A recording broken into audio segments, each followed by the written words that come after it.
जब आप किसी समस्या के बारे में पर्याप्त नहीं जानते हैं, अन्य लोग विशेषज्ञ हैं, या आपकी राय का दूसरों पर कोई प्रभाव नहीं पड़ता है, तो अक्सर चुप रहना ही सबसे अच्छा होता है, क्योंकि यह सबसे बुद्धिमानी का काम है। जो आपकी बातों की कदर नहीं करता, उसके लिए चुप रहना ही बेहतर है। लोग कुछ जगहों पर बोलने की गलती करते हैं और इसका बुरा असर उनके करियर, लाइफ और पर्सनालिटी यानी व्यक्तित्व सभी पर नजर आता है। हम आपको बताने जा रहे हैं कि हमें किन जगहों पर चुप रहना चाहिए। आपका ये तरीका व्यक्तित्व में निखार लाने का काम भी करता है। जानें, इन 7 जगहों पर हमेशा रहें चुप। बोलने से करियर, लाइफ दोनों का नुकसान। किसी के बोलने का तरीका उसके व्यक्तित्व के बारे में बहुत कुछ बताता है। आप तेज, धीरे, कम या ज्यादा किस तरह बोल रहे हैं, ये करियर और लाइफ दोनों के लिए मायने रखता है। ये भी सच है कि हमें अपनी बात को रखना आना चाहिए, लेकिन कई बार हालात ऐसे होते हैं कि चुप रहने में ही भलाई होती है। लोग कुछ जगहों पर बोलने की गलती करते हैं और इसका बुरा असर उनके करियर, लाइफ और पर्सनालिटी यानी व्यक्तित्व सभी पर नजर आता है। इससे जुड़ी एक कहावत भी है कि पहले तोलो फिर बोलो।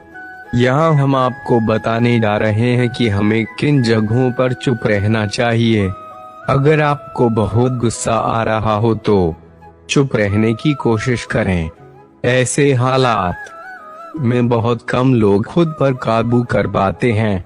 गुस्सा करियर, व्यक्तित्व और जिंदगी हर किसी के लिए नुकसानदेह है। जब तक आपको पूरी बात न पता हो, हमेशा चुप रहने की कोशिश करें।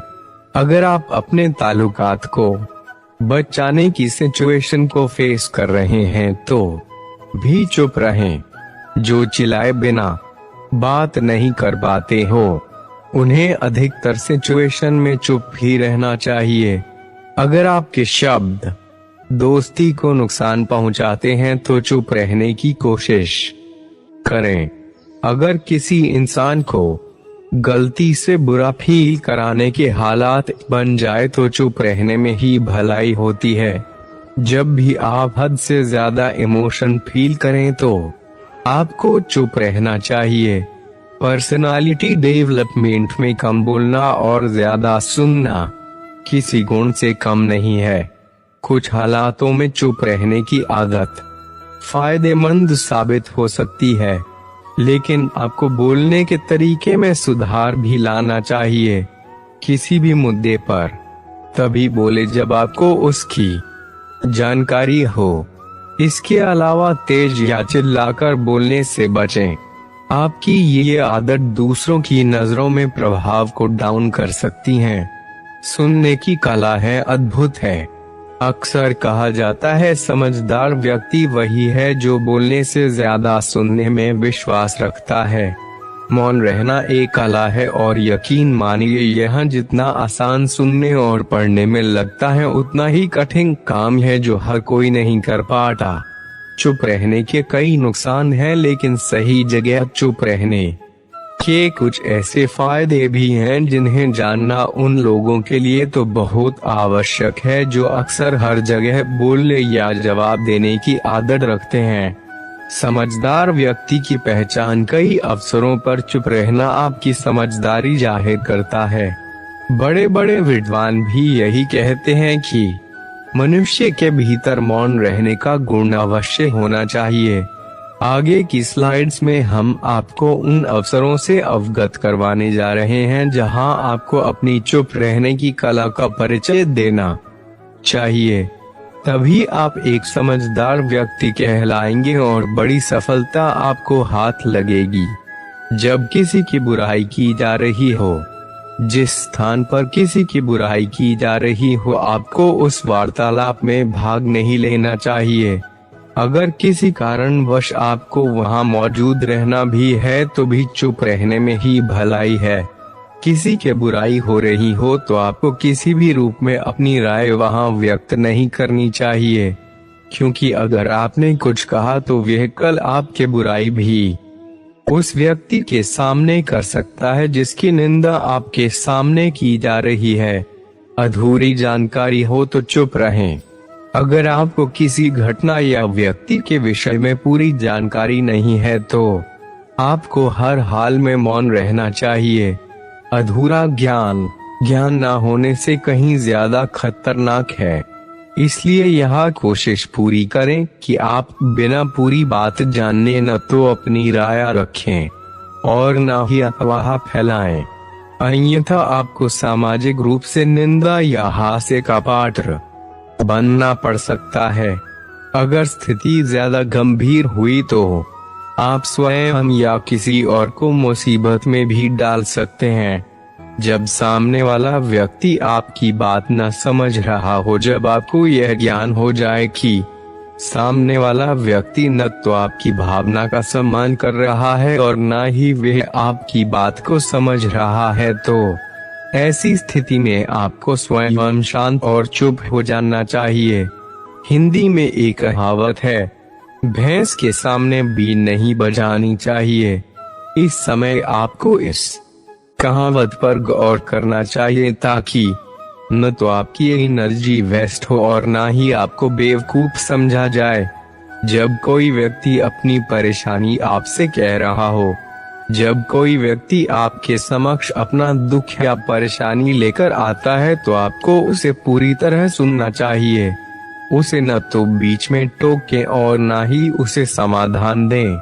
हो सकता है वह केवल आपके सामने अपनी समस्या रखकर दिल हल्का करना चाह रहा हो। जब तक कोई आपसे मदद या सुझाव न मांगे, कभी ना दें। जब कोई व्यक्ति क्रोधित हो या आपसे झगड़ा कर रहा हो, जब आपका कोई करीबी व्यक्ति आपसे झगड़ा कर रहा हो या किसी बात पर आपसे क्रोधित हो, तो उसके सामने आपका चुप रहना ही समझदारी भरा कदम है।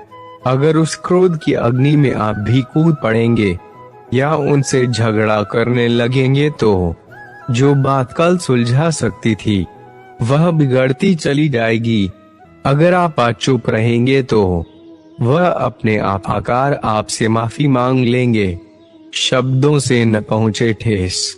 अगर आपके शब्द किसी को मानसिक ठेस पहुंचा रहे हैं तो वहां चुप हो जाना चाहिए।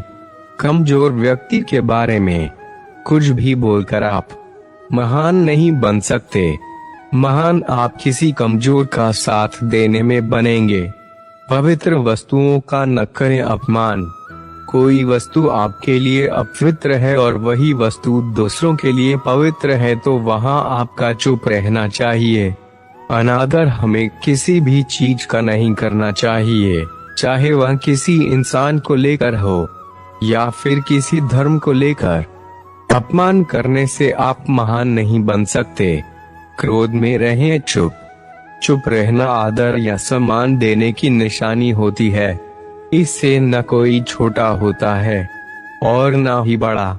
अगर आपको क्रोध आ रहा है तो आप या तो वहां से किसी का अनादर किए बिना चले जाएं या फिर चुप रहें। क्रोध करने से आपके रिश्ते खराब होंगे। क्रोध करने से हमेशा क्रोध करने वाले व्यक्ति का ही बुरा होता है। किसी और की प्रतिष्ठा को न पहुंचाए हानि। यदि आपके शब्दों से किसी और की प्रतिष्ठा को ठेस पहुंच रही है तो वहां आपको चुप हो जाना चाहिए। जब कोई व्यक्ति आपके सामने नहीं है तो आप उस व्यक्ति के बारे में बुरे शब्द किसी तीसरे व्यक्ति के सामने नहीं बोलें। आइए जानते हैं एक छोटी सी कहानी से चुप रहने का महत्व क्या है। कहते हैं बुधवार को जब ज्ञान हुआ तो वे 7 दिन चुप रह गए। चुप्पी इतनी मधुर थी, ऐसी रसपूर्ण थी, ऐसी रुआ उसमें नहाया सराबोर था। बोलने की इच्छा ही न जागी, बोलने का भाव ही पैदा न हुआ। कहते हैं देवलोक थरथराने लगा। कहानी बड़ी मधुर है। अगर कहीं देवलोक होगा तो जरूर थरथराया होगा। कहते हैं ब्रह्मा स्वयं घबरा गए क्योंकि कल्प बीत जाते हैं, हजारों वर्ष बीते हैं, तब कोई व्यक्ति बुद्धत्व को उपलब्ध होता है। ऐसे शिखर से अगर बुलावा न दे तो जो नीचे अंधेरी घाटियों में भटकते लोग हैं, उन्हें तो शिखर की खबर भी न मिलेगी। वे तो आंख उठाकर देख भी न सकेंगे। उनकी गर्दनें तो बड़ी बोझिल हैं।